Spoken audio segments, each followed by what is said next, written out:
So do you see me? So I want to get rid of me somehow.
So am I gone? So hey, am I gone? Yep. So I don't want to be on, but you are? Said you are, so I can see you, which is, but I don't want to be on because I'm just the host, right? So. Oh yeah, okay. So I'll do it for a second, then I'll turn off.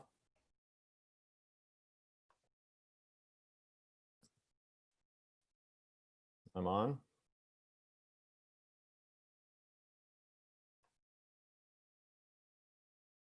Okay, so I can't see myself.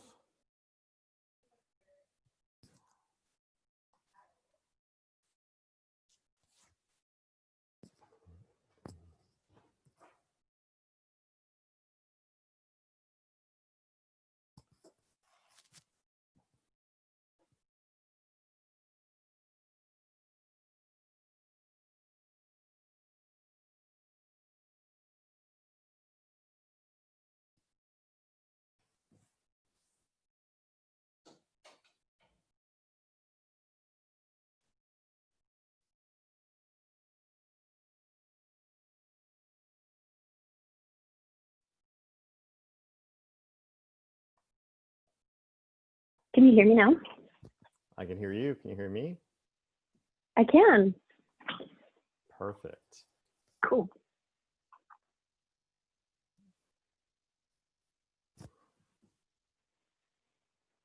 So I can't see how I look, so hopefully I look okay. Yeah, you look good. I might have to take the glasses. Looking sharp, Jim. Looking sharp. I may have to take the glasses on and off because depending on what I'm trying to read, but I'll try to, get off camera before I have to keep flipping back and forth, or like, bending down to look over and showing everyone my lovely hairline. So. That's funny. Okay. All right.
Break a leg.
So no one yet.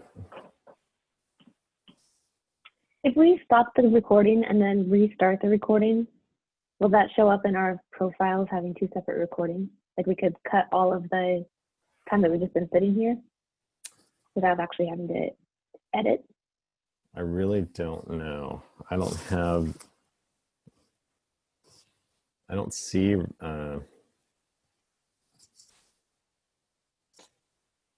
I don't see like controls for the recording. Oh, I'll pause recording. No. So welcome everyone. Thank you for attending the first inaugural webinar put on by the WinSource Group. And this is called the Easiest Sales Assessment. And at WinSource Group, we pride ourselves in making the complex seem simple. And this is one of those things that it can appear very complicated at first. How do you assess the strength of your sales team? And we're going to take you through a webinar today. It's going to show you that it doesn't have to be complicated. It can actually be very simple. And Maren Clifton, my esteemed colleague, will be the one actually taking us through this webinar. So I am going to pass it off to her. So Maren, if you would take us away. Absolutely. Thanks, Jim. Like Jim said, you are here because you're interested in the easiest way to assess the health of your sales organization. And that's exactly what this is. We are taking a look at how do you know how your sales organization is doing. Now, we've called it the easiest assessment. So you might be wondering, how is it that we know that it's the easiest assessment that's out there? So here's how. I have been through my fair share of different sales diagnostics. I have seen a lot of different ones out there. And here's what I think about them. There are some diagnostics that are really thorough, that ask 100 questions, and then they can benchmark your team's answers against all of the world-class sales organizations out there and give you a benchmark for every one of those 100 questions. Really thorough, good information. But at the end of the day, what do you do with that information? For a lot of people, even the best sales leaders, it's still really hard to actually take that information and turn it into action, or to turn it around to your C-suite, your board, and explain what you need to do and why you need resources for it. This one doesn't require 100 different questions. It doesn't require any math. You don't have to pull reports out of CRM. Really, what it all comes down to is 4 questions. That's it. 4 questions. Super simple, super easy. We're just answering 4 questions about your sales organization, and you already know the answers. That's the best part. You already know exactly how you operate and what it is that you're assessing, how you're doing. So we're going to walk you through a process that gives it so much clarity, that makes it mappable, so you can see exactly how your sales organization functions, and to know whether or not that's good, is that healthy. To map your performance against all the sales organizations in the world could be valuable if that's how you want to sell, but it's not necessarily what you're trying to do. So when we talk about measuring the health of our sales organization, what are we trying to measure? Jim, if you want to move us forward to the next slide, the health of your sales organization could mean lots of different things.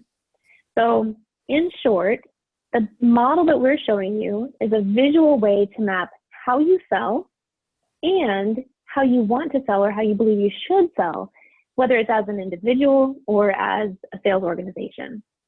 So we could talk about health in terms of metrics. Are you hitting quota? How's your revenue? Are you hitting your growth targets? You can measure your team's skills against how sophisticated other companies are. We could talk about health of your team in terms of how well people get along and if you're maximizing capital. But for our purposes, it's really just, how do you sell? There are lots of different ways to sell, and it's important to be conscious of the way that we should be designed for our customers. Are we selling in a way that meets our customers where they are and in the way that they want to be sold to? Is that a match? So in the picture here, we've got kind of that square peg with a round hole. Are you selling in the way that your customers are designed to buy? This assessment, again, it's 4 questions, so it's really easy, but it helps to cut through to that. It helps to cut through to understanding the relationship between your company's strategy and tactically, how are you doing it? If you're a sales manager and you need to set expectations with an underperforming sales rep, then this model's for you. If you're in a sales role and you're feeling overwhelmed or like you need better clarity or focus, then this model is for you. It's so easy and so clear that we've had sales reps have huge aha moments just when they suddenly see and get clarity around what their role is, or why their job is so different from their last sales role, or why they're getting coached to do things differently than they are. This is really valuable for having really good conversations across your organization. Before we can get to those conversations, again, what we're here to do is simplify things a little bit. We have to boil it down to the 4 questions that we need to ask. So to do that, I want you to think about all of your sales tasks that you do, everything that you do as a sales professional. Think about everything that takes your time. Start making a list.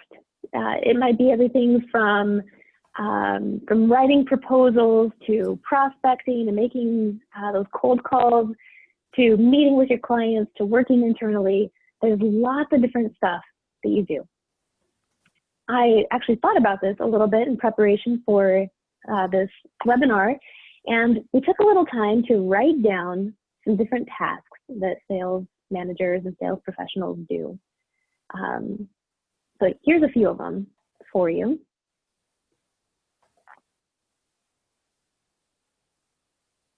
Here's what we came up with. Man, that is a lot.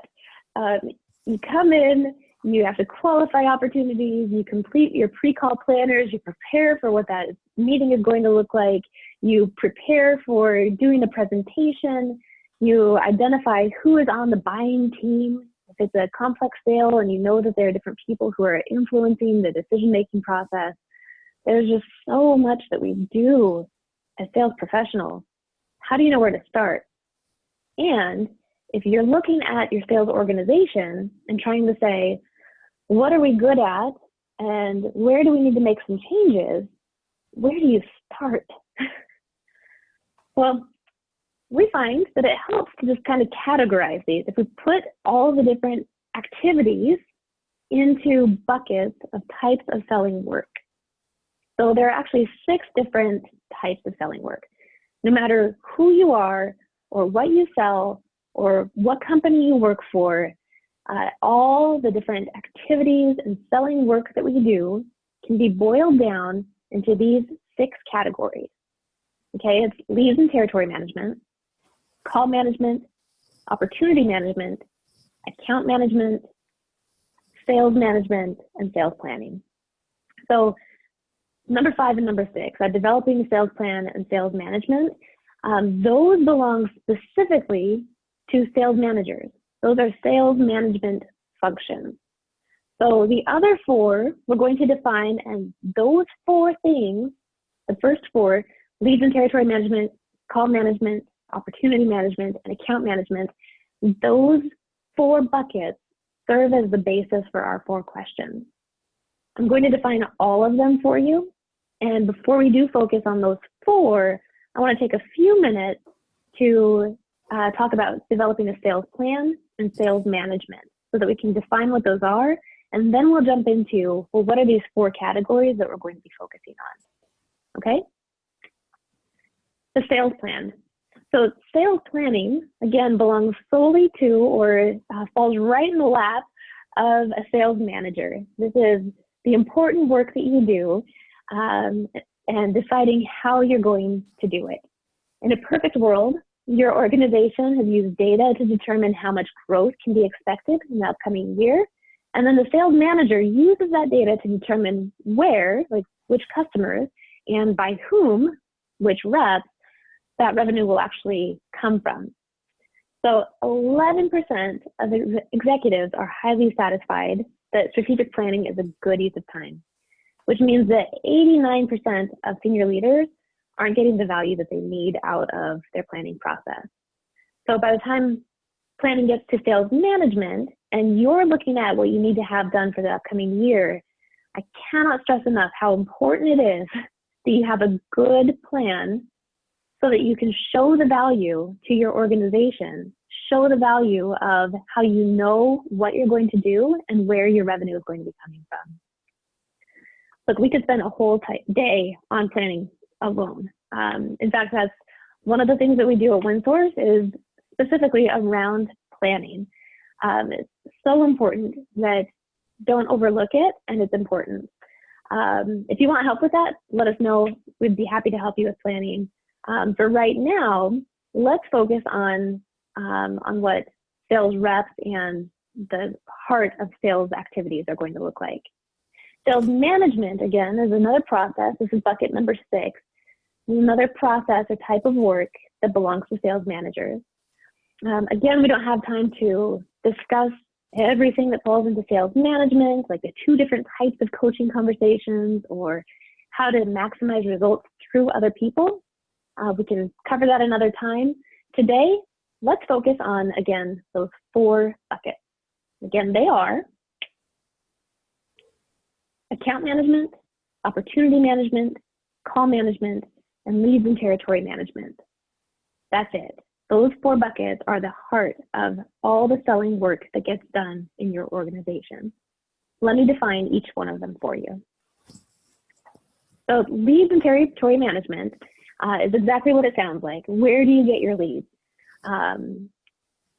You have all the different sales work that you do. You have to start from somewhere, whether that means you're buying paid lead lists, or you've got your feet on the street and you're actually managing your territory, like you've broken your territory down into quadrants, and on Monday you're in the Northeast sector, Tuesday you're in the Northwest, whatever it may be.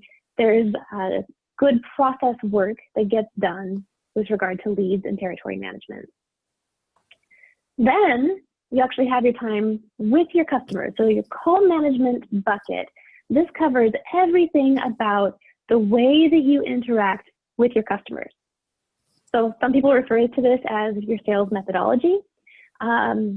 It is the process and the approach that you take as you sell to your customers. So it's how your meetings are structured, is if you have a general approach or a way of understanding their challenges. It's the way that you advocate for their solutions. Some examples of this include spin selling, having a consultative selling approach, the challenger sale, problem-focused selling. It's all about how do you approach those conversations with your customers. But only 30% on average of a salesperson's time is actually spent with customers. So what's happening in that other 60% of the time? It should be really valuable quality work that falls into this opportunity management bucket. This is how you prioritize your time and which deals you're working on and how you're actually moving deals down through your funnel. This is the internal work that you have to do. It's the time that you're spending preparing your presentations, preparing for your meetings with your customers, dealing with internal departments, like when you're going back and forth with marketing or with the contracts department. So all of that type of work, kind of the bigger process for how you handle your sales or your opportunities, is opportunity management. Okay. Finally, we have that fourth bucket, which is once you get your deals, once you actually win over these customers, how do you manage those accounts? Account management is all about having a strategy for how to retain and grow existing client relationships. Account management as a sales function is not just that we're servicing those existing customers, but it's that we're proactively looking for ways to retain those relationships and grow them for additional sales. What are the additional opportunities or new opportunities for how we can do business with those customers? That's it. So we have these 4 buckets, right? These 4 buckets, these are processes that the majority of sales activities fall into, and this is actually what we need to assess. So to assess it, we're basically just going to talk about each of these 4 buckets on a spectrum. So at one end of the spectrum, if you're looking at your screen there, the left side of the spectrum is usually the easier side. It takes less competency as a salesperson, less complexity involved. On the right side of the spectrum is more complexity, a higher competency for the salesperson, generally a little bit more difficult, or where more of your time is getting spent. So here's what we're going to do. We'll talk about all 4 of those buckets in terms of how they look on this spectrum. If you want to follow along, here's what I recommend doing. Get out a blank sheet of paper. Go ahead, I'll wait. Get out a blank sheet of paper. All you have to do is draw 4 horizontal lines across it, 1 for each of these 4 categories. I'm going to talk you through what each of these ends of the spectrum might look like. You put a mark on the spectrum where you fall. Thinking about how you operate and what you do, put a mark on the spectrum where you fall. So here we are, leads and territory management. This is what it looks like. On the left side of the spectrum, this is where you generally have a smaller book of business, or you're not doing a lot of lead generation. Some examples of where this happens is if you're in a sales management role, for example, and you're not cold calling, that's not a part of how you function, it's not a part of your role, then you'll fall further left on the spectrum. Maybe you get brought in later in deals to help close them, but you're not involved in those actually getting leads. If you are in a role where you're focused on account management, so you just deal with customers who are existing customers and you're looking for additional leads, but you're not actually doing a lot of new lead generation, you fall far to the left here also. On the right side of the spectrum though, that's where you have a lot of lead sourcing is a big part of your role. So the bigger your territory, or the bigger your book of business, so you do lots and lots of deals per year, the further right you're going to fall.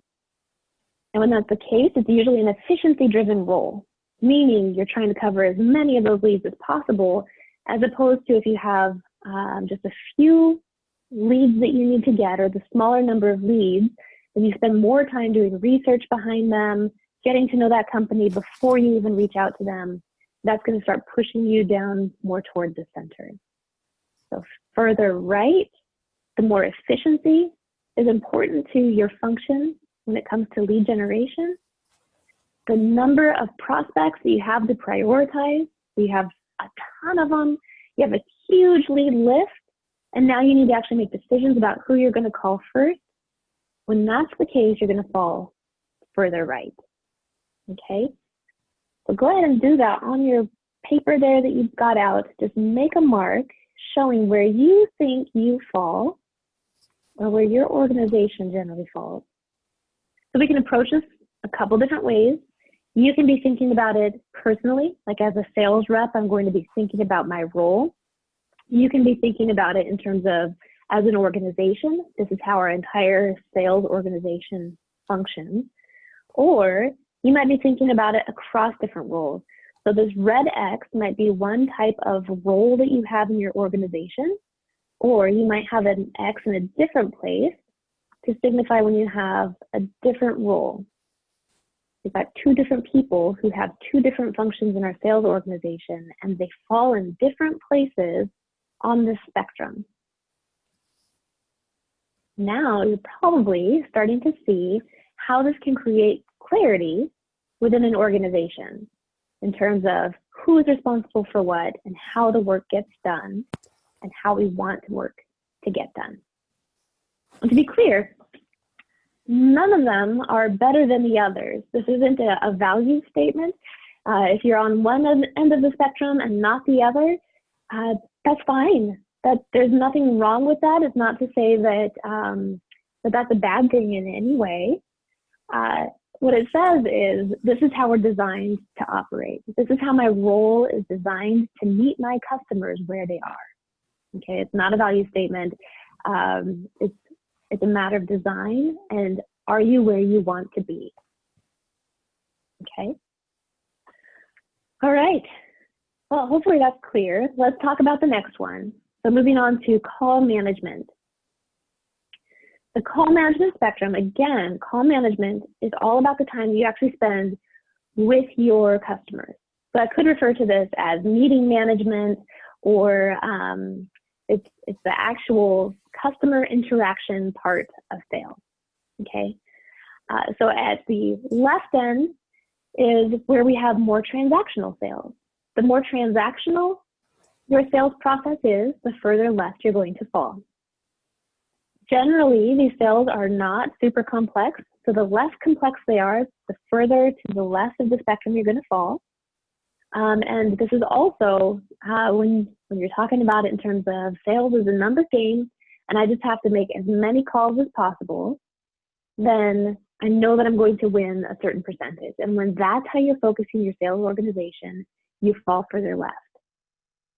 You fall further right when you're really focusing more on a partnership relationship and creating value for your customer.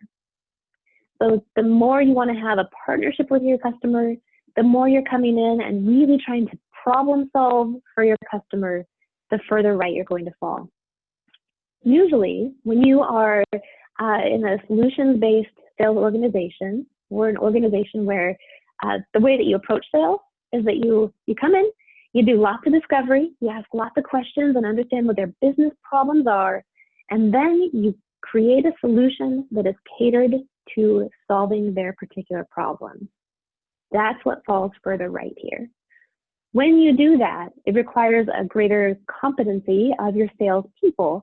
So there's lots of variability. There could be lots of different problems that you might be solving for, or lots of different situations where you're coming in and designing solutions specific to their needs. That becomes a little harder, and it's going to fall further right. Effectiveness equals increased impact, meaning how effective the individual salesperson is has a huge impact on whether or not they're going to actually win the deal. How they perform, or how you perform within that sales call, has a big impact. So when that's the case, mark your X further to the right over here, okay? Makes sense? You're falling more on the transactional side, mark on that side, put an X toward the right. The more complexity, the more variability, the more your ability as a salesperson to unpack the true issues and put together a real good specific solution based on customer needs, the more you have to do that, the further right you're going to fall. All right, let's talk about opportunity management then. All right, I'm going to start on the right-hand side here. We're talking about that partnership. So if you're in that right-hand side of the spectrum on call management, where it's more complex, where you have more variability within calls, chances are you're going to have more variability to just deal with as a salesperson. So you might be following further on the right-hand side here as well. So with opportunity management, this is how you move your opportunities through your sales funnel. It's how you prioritize across them. It's how you make decisions about how you're going to approach your sale outside of your sales call. So one example of this is where there are multiple different people who are involved in the decision-making process. I recognize that that's the case, and now I have to make decisions about how am I going to approach what I do with each of those individual decision makers. I might put together a good, clear strategy about how I talk to and ask questions of and work with each of my different buying influences. When that's the case, you fall further right. Okay, when you have a longer sales cycle, when it takes multiple different appointments to close, meaning you're either meeting with multiple different people, or you have to have a few conversations to really understand what the problem is that you're trying to solve for, so that you can choose the right solution. And you might have a few solutions to choose from. So the more complex your solutions are, the further right you fall here. Multiple decision makers, you fall further right. That means that this opportunity management spectrum is going to take a greater amount of your time and effort through your sales process, or through the work that you do day by day, week by week. You're going to have to spend more time in opportunity management because of that level of complexity. On the left side of the spectrum, we have a shorter sales cycle, fewer appointments to close, and it's generally not as complex. So if you have a single decision maker who already knows what their problem is, you can show up and deliver on the right solution pretty easily. That's going to put you further left here. Again, that's probably reflecting what you see in the call management spectrum to some degree, in that it's generally more transactional sale. Make sense? So take a moment, reflect here on opportunity management and where you think you fall. The more complex, the more people involved, the longer the sales cycle, the bigger impact to the organization, the further right you fall. The easier, frankly, the more transactional, fewer appointments to close, less decision makers to have to manage and learn and understand, the further left you're going to fall. Okay, account management. Now you're going to put a mark on your paper based on how you, again, or you as an organization, handle account management. So if you're in a role where once you actually win the account, you're kind of in a hunter role and you pass it over to a farmer and you don't really do this one, well, either skip your X or put it as far left as possible. But if you're responsible for maintaining and growing existing customer relationships, you're going to fall somewhere on here. Let's talk about where. On the right-hand side, you see the first bullet there is a small book of business, meaning you own just a few customer accounts. Maybe you have the 10 biggest accounts in your company, then you're going to fall on the right-hand side here. That means that all of your customers are important. All of them are important. You can't afford to forget about any of those 10 because that's going to have a huge impact to your organization. It's not about prioritization across your different accounts because every single one of them must be a priority. And in doing that, you are making sure that you are creating a true partnership within their organization. You are not just a salesperson, you are a partner that has many different connections and relationships within that organization so that you maintain it for longevity. If you expect ROI from your planning, meaning you actually put together a strategy for how you approach those 10 accounts, and you expect to get a return on that investment of time and energy and resources and people, then you fall further right here. If you're budgeting around your accounts, if you're making decisions about where resources are going with regard to those accounts, you fall further right here. So what's on the left-hand side? All the other stuff. If you have a big book of business, so you've got 100 accounts in your organization, well, the reality is you can't spend all your time with all these people. You have to make decisions. You have to prioritize against which of these customers, which of these accounts are going to be the ones where I'm likely to get the best return on my investment. And the other ones I don't want to just neglect, but it becomes a matter of just touching them, right? This is where just customer touch takes priority over intimacy that you have on the right side of the spectrum. So repeat transactional customers, the ones where as long as you keep reaching out to them, they'll continue to order from you. If you stop reaching out to them, then your competition is more likely to pick them off. But the reality is you don't have the time or the resources or the people to put behind ensuring that you have lots of different barriers to exit. Okay. Put your X on the line where you think you fall. Okay. So that's all fine and dandy. Great. We now have X's all over all these different spectrums. What do I do with this information? And this is where it becomes powerful and valuable. Doing this exercise, asking these 4 questions, coming up with these 4 answers and just putting them on the spectrum is a starting point. This serves as a really powerful starting point for a lot of the consulting work that we can do, where we can join organizations and get right to the heart of the relationship between strategy and tactic.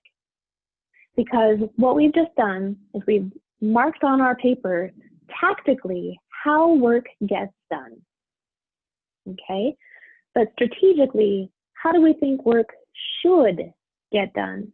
So for example, we might say as an organization that we believe our salespeople should be falling in here somewhere. Okay? That when it comes to opportunity management, we recognize the complexity with which our customers are buying, that the solutions that they need require some specifics, some specialization, and catering it to exactly what their needs are. Therefore, our salespeople need to have that competency, and we expect our salespeople to fall somewhere in here, in this range. Okay? Now, where this becomes really powerful is to say, all right, that's how we want to be in the market, or our strategy is to do it this way, to create differentiation for our customers, to appear differently in the marketplace because we operate this way. But now we have an individual who's actually at a competency level right here. Now what? Well, a couple different things. First of all, we can define what each of these things mean a little bit more specifically for our organization. So rather than just trying to peanut butter spread the same expectations across all organizations because that's how I do my diagnostic, now I can say, okay, as an organization, we believe here within this range is where we need our people to perform. Here's what that means. And we can have a really great, really productive, really insightful conversation by bulleting out with all the sales managers what this looks like, as an example. So our sales managers, our sales leadership team might get together and say, we're saying this is where the range is. These are the behaviors and specifics of what we're looking for. Now we can also say, objectively, when we have somebody who is performing outside of this, it's my job as a sales manager to do what I need to do to change those behaviors or get them performing within that range. If you're a sales manager and you need to have a performance conversation with a sales rep, here's one way you can use this. Once you've defined what the behaviors are that fall into that range and what it looks like to have that sales competency, now you can have a conversation with your sales rep and say, okay, you put on the paper, you write on the spectrum where you think you fall. I write on the spectrum where I think you fall. And then you have a look at it and they put their mark right here. And you say, well, explain to me, let's have a conversation about what that looks like if you're performing right here. Because I see you being right here. But here's the great news. I know exactly what you need to do differently and how I can help you and coach you to get to where you need to be. That's a really powerful coaching conversation. That's pretty cool. That's a really powerful conversation in terms of alignment, which is also really powerful and really good for organizations. When we say that we are using this model to assess the health of your organization, you are a healthy organization when you have alignment across different roles and different responsibilities. That the senior leaders who have said, this is how we want to operate in the marketplace, this is our differentiator, was to behave this way, we can have alignment around exactly what that looks like across the entire organization. This creates a really good communication tool for having alignment. Now, if you're a rep, for example, and you feel like there is some disalignment or a lack of alignment around how you're performing and what you have happening within your organization, you can use this to have that conversation with your leadership. So for example, you hired me because you wanted me to execute in a particular way. You hired me because I had the skill set and capability to perform right here. But I keep getting coached like you expect me to be here, or your compensation plan is designed as though I'm right here. Maybe we need to have a conversation about the difference in our perception between the roles and responsibilities and how that should look in our organization.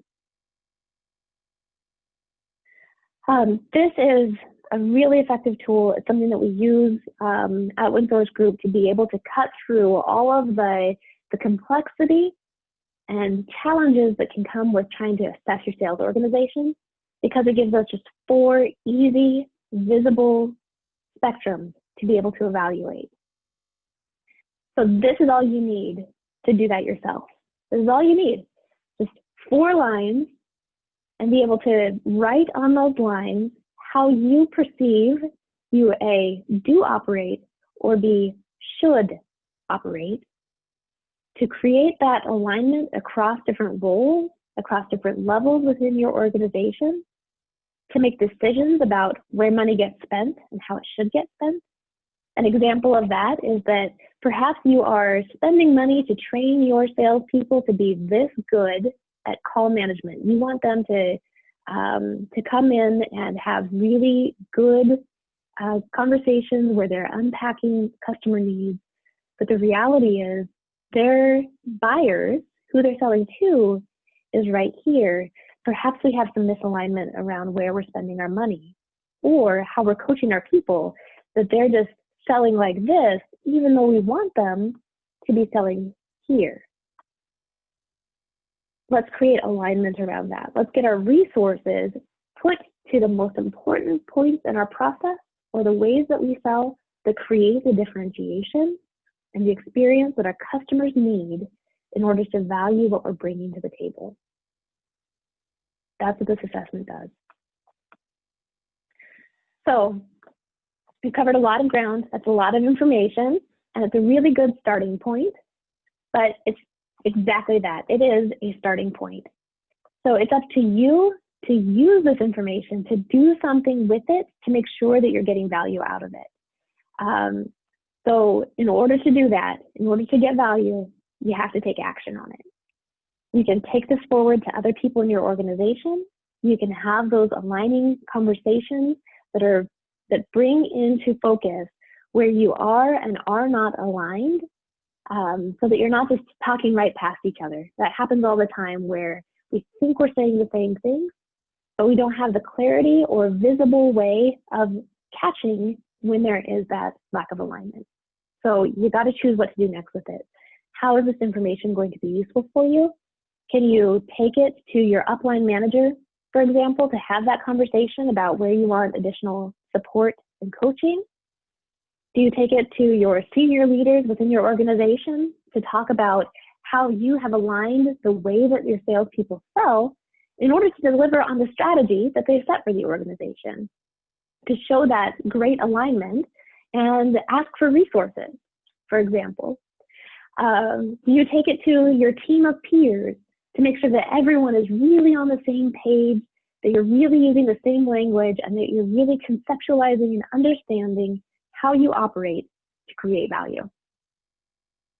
That's what you have to do with it. You have to take action on it. You have to use this information to create alignment and to create health within your organization. If you want help with that, we'd love to help you. Give us a call or email us, and we would love to come in, work with you on the challenges that you're facing and where we can help you to use this information to get really clear about how you sell, what you want to do, and where you want to create value within your organization. We'd love to help. All right. Thank you so much for joining us today. I hope that was a valuable use of your time. I hope that it simplified the idea of sales diagnostics and assessing the health of your sales organization. Jim, thanks again for taking care of our participants today. And we'll catch you next time. Let us know how we can help. Absolutely. Thank you, Marion. And thank you for everyone for attending. Have a great day. Take care.